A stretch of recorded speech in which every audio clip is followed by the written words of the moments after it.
Yes, people, good morning. If you're from the UK or anywhere in Europe, unless you're an hour ahead, then sorry about that. Good afternoon. But yeah, maybe some people are from around the world at nighttime, maybe Australia.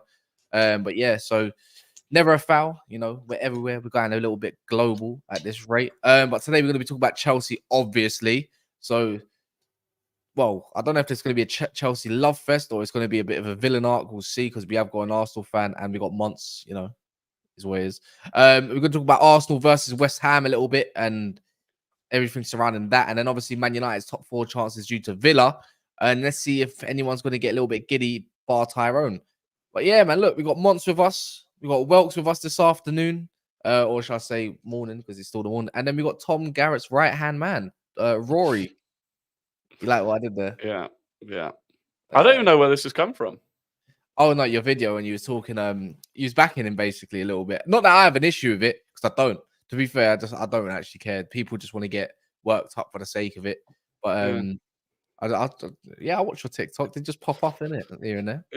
Yeah. I mean, listen, I've been next to Tom Garrett before, and I never got a service. So I thought it's a shame, isn't it?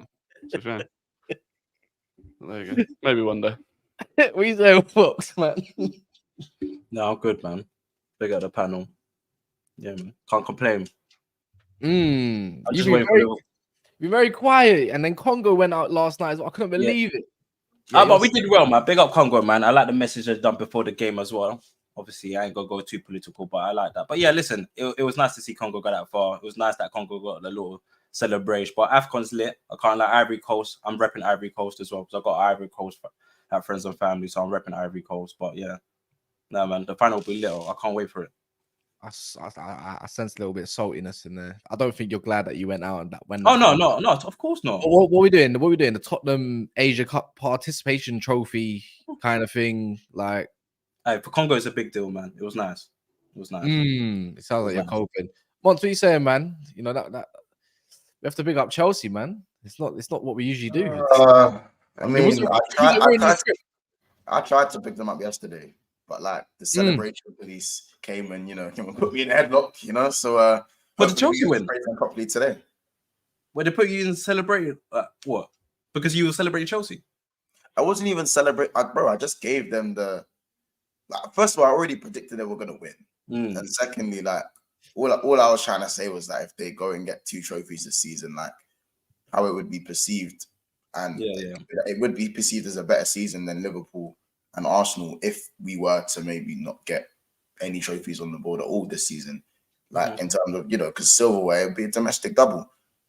I'm not saying like it'd be this amazing season. It's the only way to save their season. It wouldn't even be saved, but it would be the best possible situation out of a worst season in how many years for Chelsea in it, even though they still came 11th last season. And then obviously a gal after complaining about the celebration police, it was just ironic how a gal wanted to police Chelsea celebrations. I just thought it was very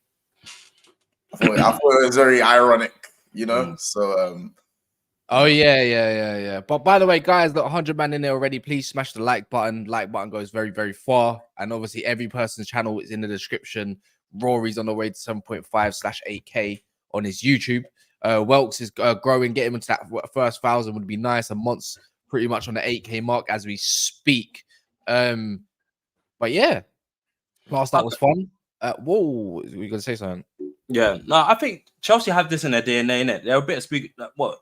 Even that Europa League final they had with under Sarri, like when they beat Arsenal.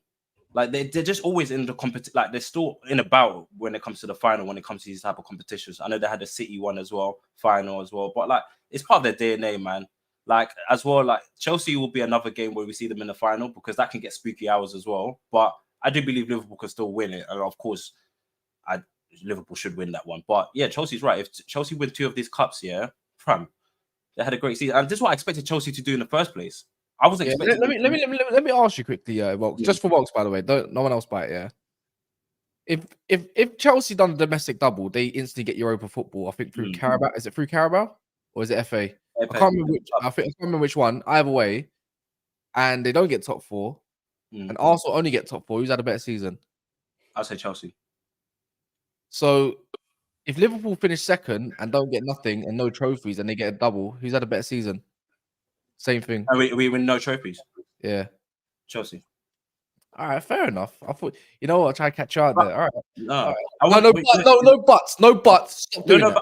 I'm not saying but. You have to win trophies. The game is to win trophies. I said this yesterday, by the way. You're from, you know what? Yeah, you're definitely from my primary school, man. We got the same mentality. You have to win trophies. I don't care because that's why. Also, I say you can win. You can laugh about winning against Liverpool. That's fine. But win trophies. If you don't have any silver, I don't care if it's FA Cup or Carabao Cup. That's why I say to Tottenham, just win a trophy. I don't care about your good football. Just win a trophy. Just celebrate and get that oozing, get that momentum. Because I said it before, Klopp, even under Sir Alex Ferguson as well, but under Klopp, he said, "Can you man do it after we win in the Champions League, win Prem?" We did it. I'm happy. Yes, he only won one Prem. Yes, he only won one Champs, potentially two. But I'm saying, listen. I've won trophies and I'm happy. I'm content. I'm on the Carabao Cup and the FA Cup. I'm happy, bro. And if Chelsea get that as well, that gets the likes of Madueke getting confidence, the likes of Badiashile getting confidence, the likes of Enzo Fernandez getting confidence, and you bring in someone like a Lavia and Poch. Listen, whether you talk about Poch or not, and you can say Chelsea fans are wishy-washy about him, whether he should be sacked or not. But if you get a trophy that gets the confidence oozing, then you can kick on because they still have a young team and a team that can still actually potentially play good football as well. You saw it yesterday. Word to expressions. But yeah, Rory, what do you make of Chelsea's, the cup double chances, man? Because honestly, I know it's where they just advanced against Leeds. That Leeds the next opponent in the quarters, right? Yeah. I reckon they get knocked out by Leeds and lose the Carabao Cup final. So. Yeah, because Gal was adamant that they are definitely not winning a Carabao Cup final. He put pretty much his life on the line for that one, the way he sounded. And then obviously with this cup, obviously Leeds, you could pretty much say that's a very favourable tie in getting towards the semi-finals. And then you don't even know what team's going to be left in it, whether it's Manchester City, Man United, Liverpool, not Arsenal, sorry, but Yeah, no, I don't think they'll win either of them. But last night was a good result for them, so they can hold on to that for a few weeks, and then they'll be back to the misery that they were until yesterday. I don't think anything's massively changed. I thought last night was a great result, and they played really well. But they've done that a couple of times this season, where you're like, oh, Chelsea might actually be clicking now, and then they don't. So yeah, I don't back them to win either trophy. You know what it is though with Chelsea? I don't know about you, Mons, but last night, I haven't seen Chelsea put a performance like that in the whole time of Todd Bowley's reign, yeah. In all the teams, and this is not just me exaggerating, right? Sometimes it's just that one time where it does click. And if last night goes by anything against an Aston Villa team away from home, whether it's a cup game or not, cup hype or whatever hype you want to call it, yeah, bro, that was their best performance. That was pretty much a performance from minute 0 to minute 87. Let's call it that. 85, right? Don't you think? Let me not hate you. Go on. Yeah, go on. Talk on it, man. Obviously, you're gonna have to pick up Caicedo again. I've already I've done a pre-recording for 9 minutes about positive Chelsea, and this is hurting you, man. It made me feel sick in it. But Enzo, that is the performance that Enzo Fernandez needs to be putting in. The performance Caicedo needs to be putting in. For me, Enzo especially, everything he did was working. One of those, we've all had those days when we play a match where every touch, every flick on, every header, every bit of movement, every time you ping the ball, it's going straight to a man's feet. Yeah. If you take a shot, just know it's hitting target. It's hitting target. And man of a club and Arsenal for you as well. Yeah, managers know. He's like, he's on it. You probably know from your first touch that you're gonna have a good game, man. The first touch says it all. That was Enzo yesterday, and everything he did came off. You know what I'm saying? I feel like I'm not gonna put the pressure on him to perform like that every single game because that's just impossible. But I mean, Palace away next. That's a great place to start. But no, Lee all saying he has that to do is saying- just build from these. Exactly. All he's got to do is just keep building from these performances.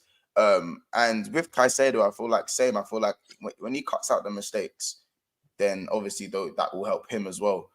I think players like Madueke and Jackson are players that for me aren't as good as what I'd say they're not as good as the other players on paper, but their fundamentals are there. So say what you want about Jackson, about him not being able to finish, Jackson, but he still has fundamentals that don't go. So the way he fights for the ball, the way he keeps going, you know what I'm saying? He's always going to be there. His movement, and obviously I know some people say it's an unfair comparison to compare Jackson and Højlund, but what I feel like Højlund is now doing, that Jackson has been doing all season, is still creating chances for himself. Even though Chelsea have created more chances for Jackson. Are you calling him Darwin Nunez 2.0? Yeah. There's a little something. Yesterday. Bro, there's similarities in there because he moves out to the left, he drifts out to the channel, and even though he's not got mad fast feet, he's still quick, he's still strong, he's powerful, he's a nuisance. Who else do we associate those qualities with?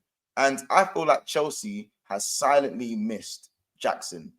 Since he's gone to AFCON, I think Chelsea have silently missed him, and nothing's really been said about it. I think he's been missed a lot. And Madueke, for me, he was just a nuisance on that left-hand side. He used his pace and power to get him behind. You can see he wanted it more than them. We can talk about how poor Aston Villa were, but trust me, that was Chelsea's doing that made Aston Villa play the way they play. Again, they couldn't break the lines, and that's Aston Villa's thing. That's what Unai Emery's style is, moving the ball around the back and breaking the lines nice and early. And Caicedo and Enzo stopped that, and Gallagher as well. Let's not leave out Draco Malfoy with the VO5. He done that as well. He made it. He made sure those passes didn't get through. It's very, very neat finish as well. And again, what a free kick, man. I'm not going to lie. The free kick was disgusting. That was a disgusting free kick, man. So, I think Mons must have shit the bed this morning. Didn't expect that. But go on, Can I ask you a question, though? And for the panel as well. Chelsea's got Palace, City, and Tottenham. And then they got Liverpool in the cup final. So I talk about consistency. And that's the only thing that we can praise them for this game, 100%. But it's the consistency, right? So what do you expect now from, not expect, but okay, looking into those games, if you're a Chelsea fan, and for you, man, what are you, man, thinking about Chelsea against Palace, Lise or Eze, and you got City and Tottenham as well? Well, according to some of these people in the comments, I'm a Chelsea fan, so because I praised them even when they were dog shit, even though I criticized them only like 2 streams ago. Fuck it, why not? Against Palace, they should be winning that by all means. I would start see the exact same way they set up. It's the exact same way I set up against Palace. It's a tight pitch as well, and I think they can overload them, right? So I would just play the exact same lineup. I wouldn't change a single player, I don't think. I think Gusto, Chilwell was very good. Badiashile, disaster. They got to get a partnership brewing as well. Enzo, Caicedo playing a lot. I would not change Madueke for the world right now because that guy is the only player I can see that's got a left and right foot. You know what I mean? Nico Jackson, Sterling, keep him on the bench. So honestly, that team there, the way they suffocated Aston Villa is exactly the way you need to go and suffocate Palace because they will crumble in the end. And then obviously up front, it's how they want to view Palmer. It's like it's a bit of a tighter pitch. Do you want to play Palmer on the right and then lose a bit of directness, or do you want to keep him in that like false 9 role with Gallagher pressing from the front and forcing a mistake? Without Eze and Elise keeping on the ball, I would want to force that mistake. That's the way. That's why I think it might be very similar to Aston Villa game. I'm going to be totally honest. I wouldn't change no one. Not one person. But yeah, what's it called? I was going to ask Rory though. Oh yeah, actually no. You said Man City and the rest of it. See, Man City, write that off. Yeah, there's no point. But the thing is, the next game after that Tottenham, that's at the Bridge. Last time out, I think they drew 2-2, and that was Conte Tuchel spat. Yeah. Remember that one last season, right? Yeah. They have a chance. They have a very good chance. I'm not gonna just because they lost against Wolves. I'm not gonna not forget that previous games before that they were smashing. Like, well, not smashing, but they were getting past quite a few teams at Stamford Bridge. We was talking about 8 games unbeaten, right? The cup final, I can't lie. If I'm a Liverpool fan, I would not get ahead of yourself. It's a cup final, bro. Tactics go out the window. Whatever you saw at Anfield, forget about it. Tactics go out the window. It's desire. Who wants it more? That's how I always remember cup finals. I'm a winner, Welsh, yeah? I won trophies in my time, yeah. And even then, it's no different. I'm gonna be sure to the top of the game. It's just like who wants it more. I was gonna ask Rory though. What do you think about that? And also, what do you think about Jackson as well? Do you reckon he's a bit of? I've seen it go around the glue they're calling him, and he is a left mid, by the way, not even a striker. He's a left mid. He was originally left mid at Villarreal. I thought he was a striker at Villarreal. He was getting goals. No, he was getting goals. They put him there for a few games, but it was naturally a left mid. Oh, I didn't know that. Yeah, look, I think Jackson. I still think he's raw, obviously, and I do think Højlund is a bit better at the moment, and I predicted Højlund to come better, but he's definitely come back, and obviously they looked better against Villa with him in the team than they had done before. But I still do think, Villa at home is kind of an ideal team for Chelsea to play against. Like, Chelsea have struggled against low blocks. They've been decent defensively all season, and they've struggled against those low blocks. So I think I wasn't that surprised by last night. And going forwards, I mean, they will beat Palace because Palace are going to be without Elise and Eze, and they just stink at the moment. So they will beat Palace. But then after that, it will be the games against like City and Liverpool where they'll just get outplayed. And then going back to those low block teams in the Premier League, they'll struggle. That's why I think Leeds might beat them in the next round, because I think Leeds will just sit in a low block and counter. And that's what's been Chelsea's weakness. So, yeah, I think, just to add a bit of balance and a bit of negativity to Chelsea, I think they're going to continue to struggle. Why do you think they're going to lose against Leeds, though? Because I think Leeds will sit deep. Cup game, they'll sit deep and counter. And that's the exact... It's similar to Borough, the first leg of the Carabao Cup semi-final against Middlesbrough. Sit back, counter-attack. That's what Chelsea have struggled against. Whereas Villa at home is kind of ideal. Yeah, someone said last night as well, the magic of the FA Cup where the Leicester teams knock out the Giants, and that was just meant to be a slow on Chelsea. That was quite funny. And Mons, where's this Pokemon comment? It's at 11:49. 11:49. He goes, Mons is a fraud. He told us personally that Konate is better than Saliba. Absolutely zero ball knowledge. Wait, why has that got to do with Pokemon? Oh, it's from Pokemon. I was thinking, what's the Pokemon comment? All right, never mind. First of all, I've never ever said that. In fact, I've been cussed by my own fan base for saying that Saliba's clear of Konate. Like, anyway, making up lies crazy. Well, I'm not gonna lie. Saliba is better than Konate. What are we doing here? Exactly. Yeah, that's my. Why are you shaking your head, Wilkes? Okay. He is. No, he is. Let's not do that. He is. He just reminded me of that meme when he goes, "Okay, right, go on, go on, do it. Go on, state your business." Who started for the France? No, but Maguire starts for England, so we're not gonna. No. Yeah, for France, not for England. For France, who was the main partnership? Look, now man is saying I'm anti-Liverpool. Hey, I'm just gonna shut up. I'm just gonna shut up.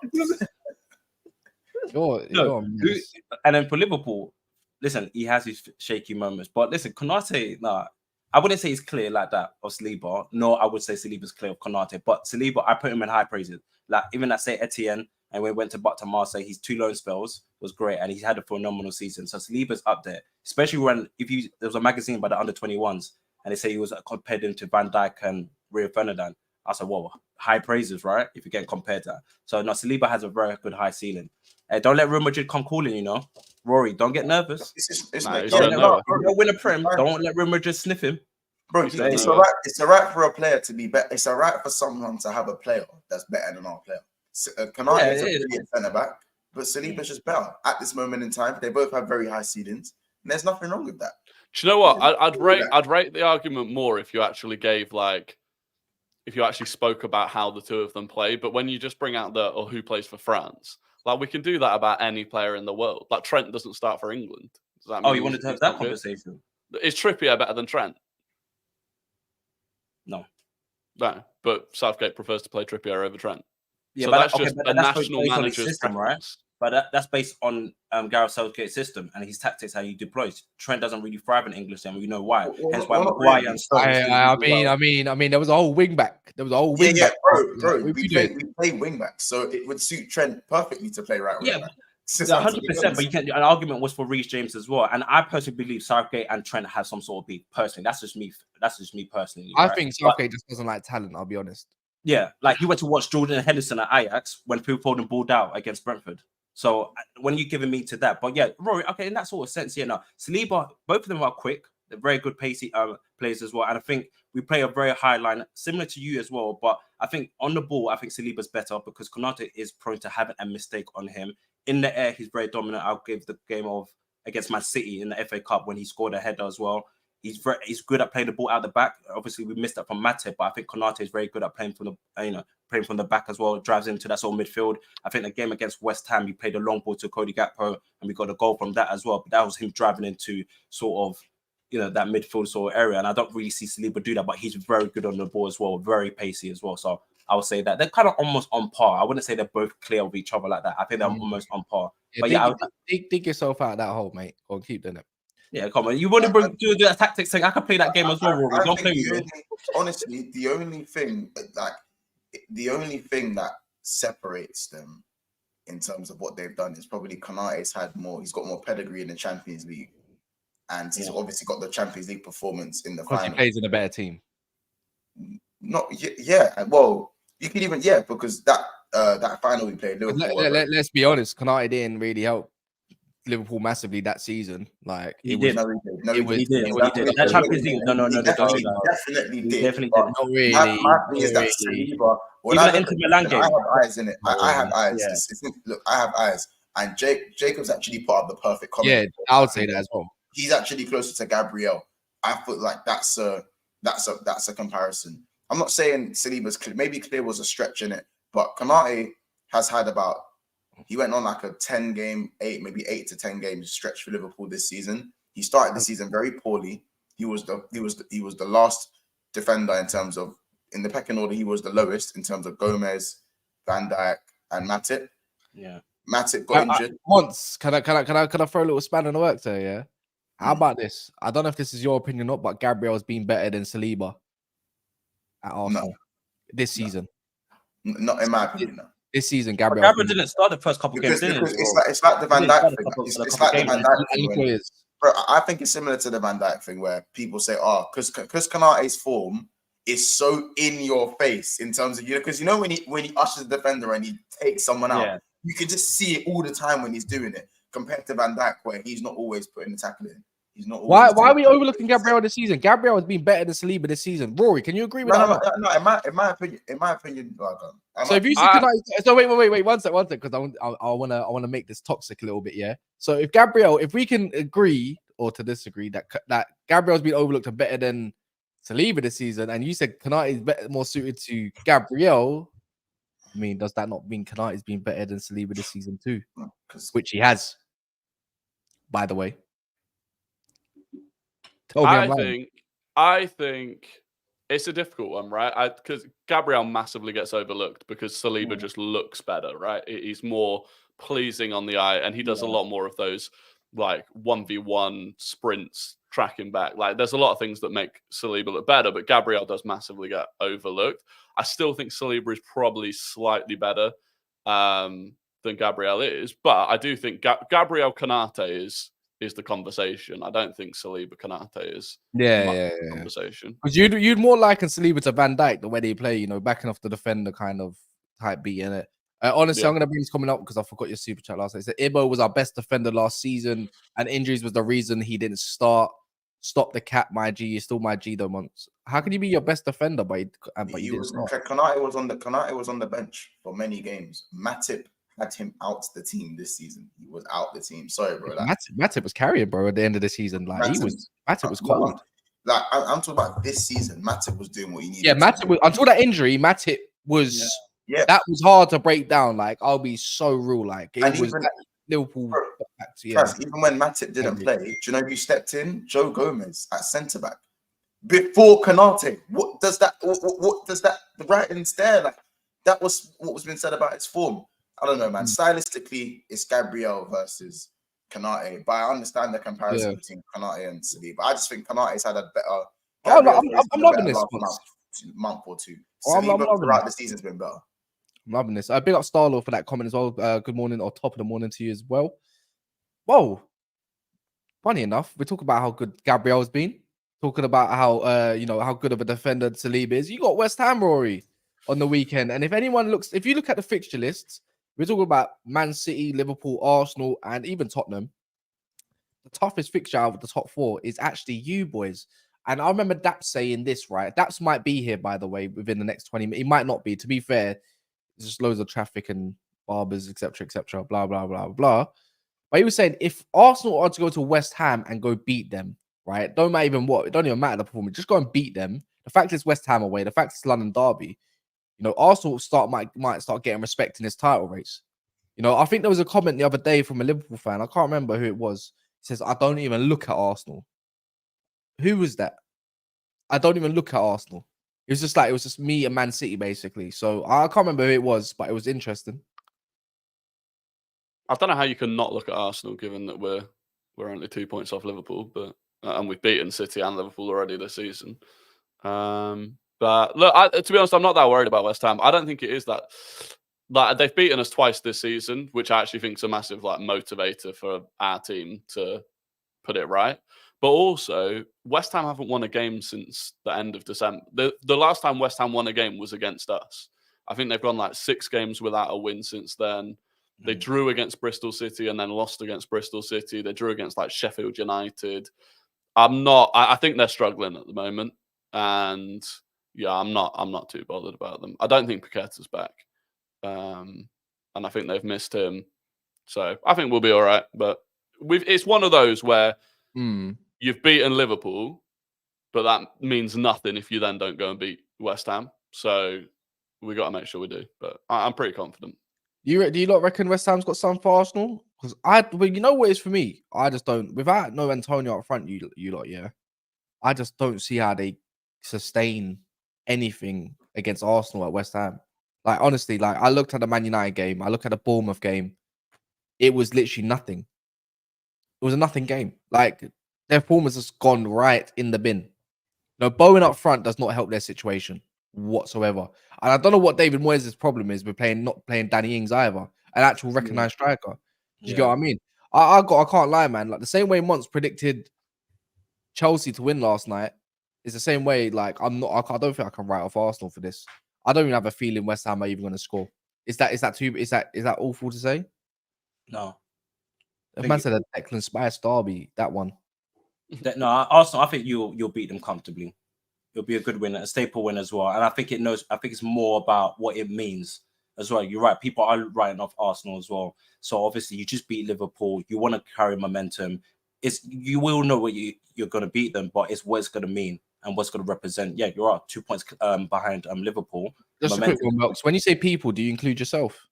Yeah, 100%. But we all know. But listen, at the same time, banter aside, Arsenal are doing something this season. Even though we're like it or not, you can complain. They're 2 points behind us, and they beat us and they beat City as well. You can't write off Arsenal. It's just annoying that Arsenal's on our face. But obviously, we do say, rise to the challenge, win a trophy. But at the same time, we're in the process of you guys potentially doing that. And listen, you got West Ham, you beat them. That puts you in that sort of conversation, and we're gonna start saying Arsenal.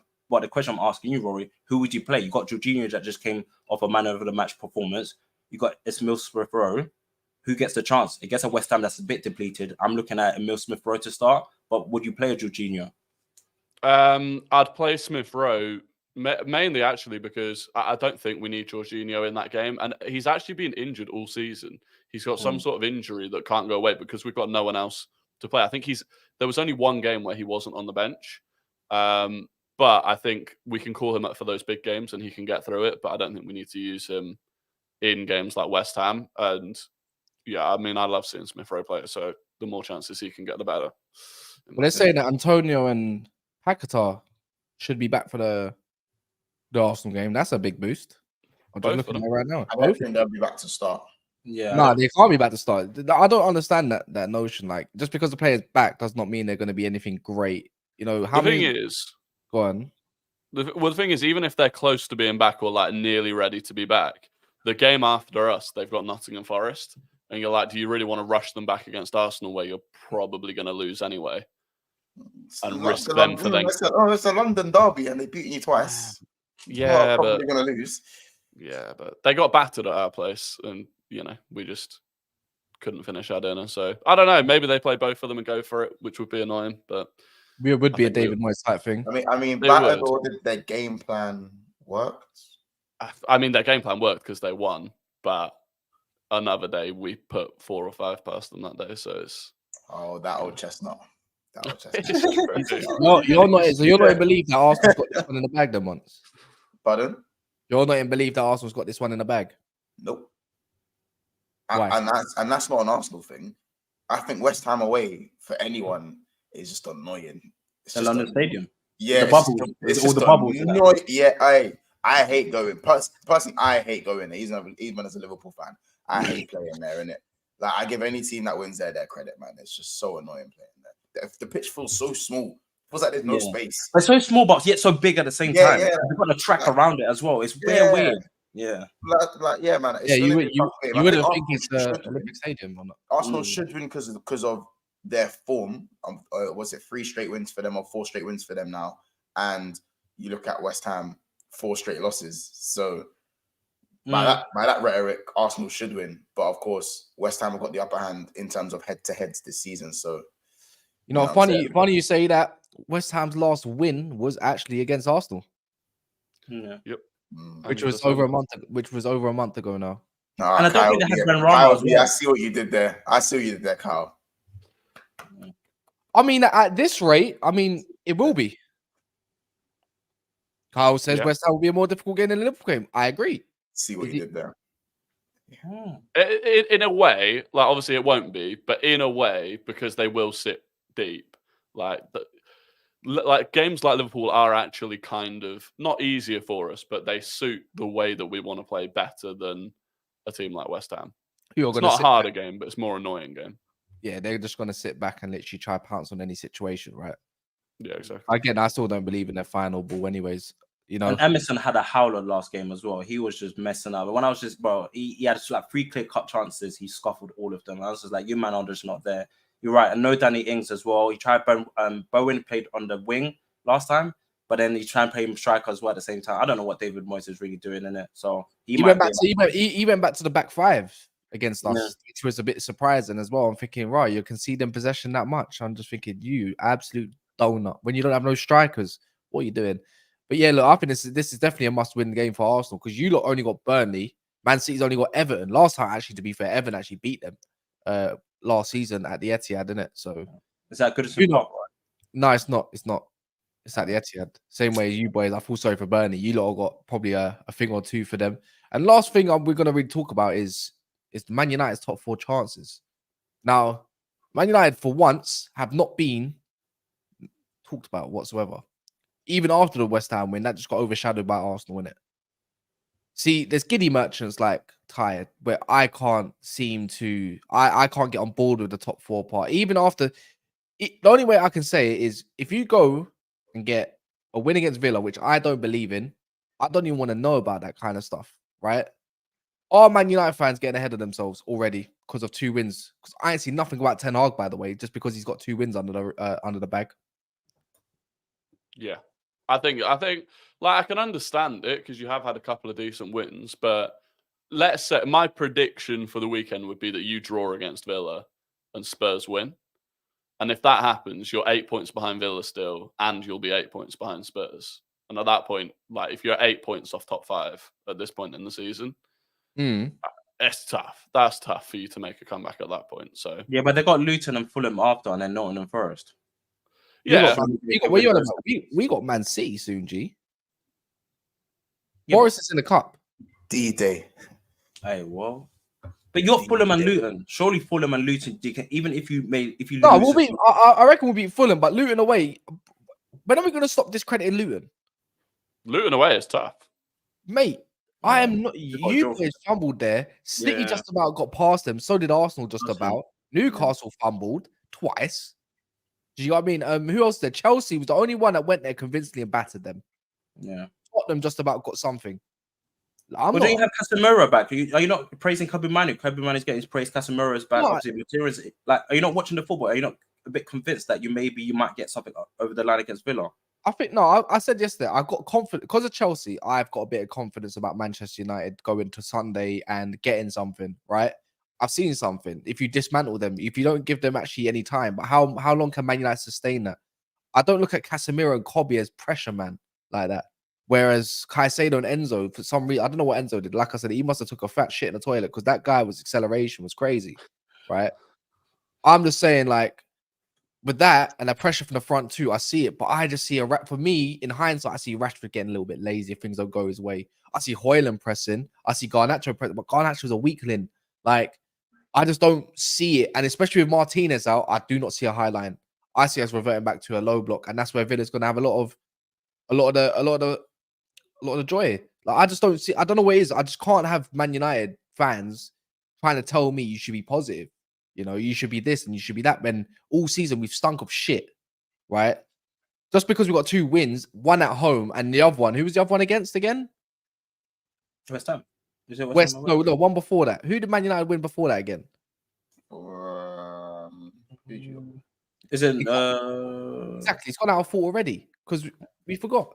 Well, you beat Newport in the cup, and then you beat Wolves. Oh, Wolves. Yeah, you didn't even. Yeah. 4-3. So if we go off anything about the Wolves game, right, and that's away from home, how do you think Aston Villa is going to also play? Like, they got 3 late goals. This is why Man United can't sustain. They had 2 goal leads, and still I don't believe in it. I can't trust it at this moment in time. You have to show me a little bit something. Obviously, I think we got goals in us now. That's one thing. You got Højlund picking up goals. I reckon he'll score against Villa. But then it's just them little bits. It's all about that midfield. I just can't see Emery and this Aston Villa crowd plus Aston Villa having another stinker. That's 2 home losses in a row, right? Am I right about that one? Yeah. Newcastle, Chelsea. If it's a 3rd in a row, then we'll talk about how Aston Villa are going to come out of the top 4. Daniel Senior, I still don't see you in the chat, my boy. So when you're watching this back, which you will, I would like to see you live when your team loses because you were screaming lots of stuff. You talk about Aston Villa winning the league, but so yeah, I just don't know see it. But I think if Man United do win, I think they're top 4 chances. Then we can have a proper conversation. But since we ain't spoke on it right now as we speak, do you reckon do any of you not believe in it? No. Even after being Aston Villa? If you beat Villa, there's a chance. Only because I think that puts Villa into like a bit of an actual, not crisis, obviously, but like suddenly questions need to be asked about Villa, and they're going into Europe, and Emery 1,000,000% prioritizes Europe every single time. So there is a chance. Again, it depends on if it ends up being top 4 or top 5. You definitely got a chance to top 5 because you only need to catch one of Spurs or Villa. If you got to do top 4 and you got to catch both of them, that's tough. That is going to be tough. And then you got have you seen Tottenham's fixtures? So that's the only way I look at it. If you look at Tottenham's fixtures, that's the only thing that it should give any fan some sort of hope with it. But why are you going into a Champions League anyways when you probably won't even win it anyways? But yeah, man, look, other than that, I'm seeing all this Bukayo Saka versus Foden stuff, which I'm not going to bother doing. Say that for another day. Sky Sports and TNT and all that, trying to force that one. But yeah, man, look, this is a short show. Why is another connection? Why? Wait, welcome. You joined twice. Oh, it's because he's probably lagged. Yeah, I done a specs. I'm already gonna end it a short show. There's no point forcing it and that whatnot. But we're gonna wait till obviously tomorrow, where we're gonna do a bit more of a preview, and then also along the lines of Saturday, Sunday, just back to normal. And then there's a load of games coming up, anyways. But yeah, man, look, short show because recently we've been doing some long shows as well. We're gonna be live on Big Six Bands, which is gonna be, I know it's gonna be a topic or two that which you lot are gonna get round up about. PM people, 3 p.m. today. But yeah, man, a like button on the way out, and then we'll see you this panel and a bigger panel next week.